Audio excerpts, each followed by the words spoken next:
అవి ఏమిటాయంటే కూటమి ఎమ్మెల్యేలు 165 మంది గెలిచారు,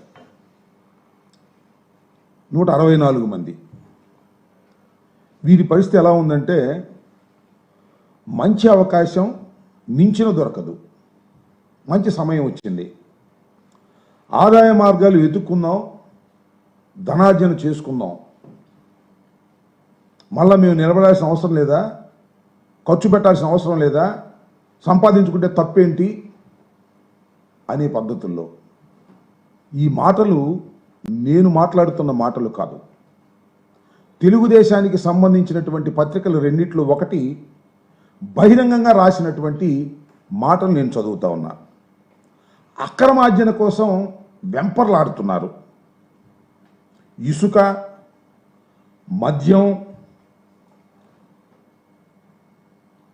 ఇలాంటివన్నీ కాంట్రాక్టర్లు, ప్రైవేటు పరిశ్రమల్లో ఉన్నటువంటి విషయాల్లో దోచుకునే కార్యక్రమాలు ఇవన్నీ జరుగుతూ ఉన్నాయి. వీటితో పాటు కూటమిలో ఉన్న సభ్యులే ధనార్జన కోసం ఒకరు పోటీ పడుతున్నారు.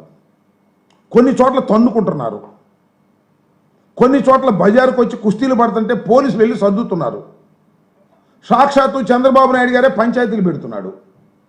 ఇది ఇవాళ రాష్ట్రంలో ఉన్నటువంటి పరిస్థితి. వాటాల కోసం తాపత్రయపడిపోతున్నారు.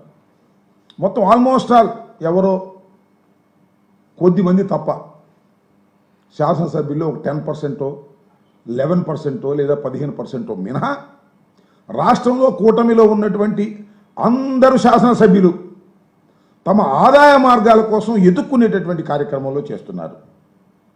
మీరు చూశారు, మద్యం పాలసీ మార్చేశారు చంద్రబాబు నాయుడు గారు.